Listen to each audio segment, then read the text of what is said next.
Добро пожаловать на наш канал «Тайны истории».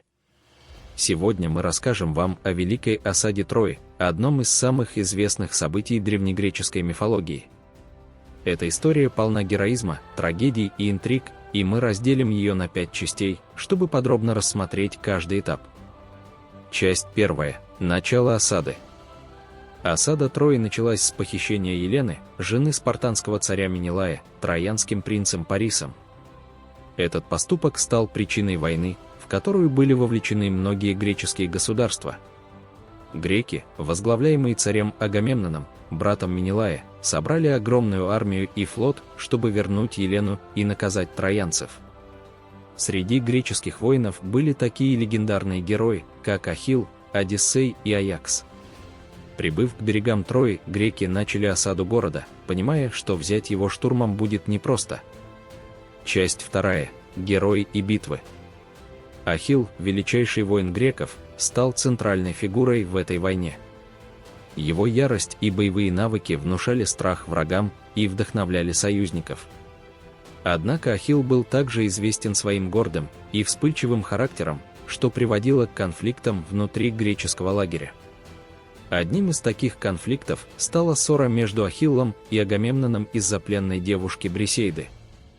Ахилл отказался сражаться, что ослабило греческую армию и дало троянцам преимущество.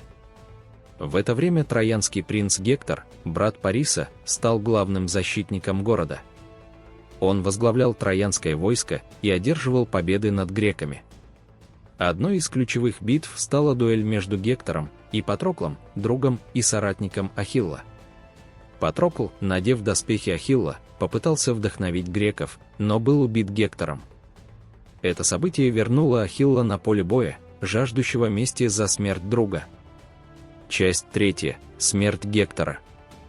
Ахилл, охваченный яростью и горем, вызвал Гектора на поединок. Гектор, понимая, что не может избежать этой встречи, вышел на бой, зная, что его шансы на победу невелики. Битва между Ахиллом и Гектором была жестокой и беспощадной. Оба воина сражались с невероятной силой и мастерством, но в конце концов Ахилл одержал верх. Он убил Гектора и привязал его тело к своей колеснице, чтобы осквернить его перед стенами Трои.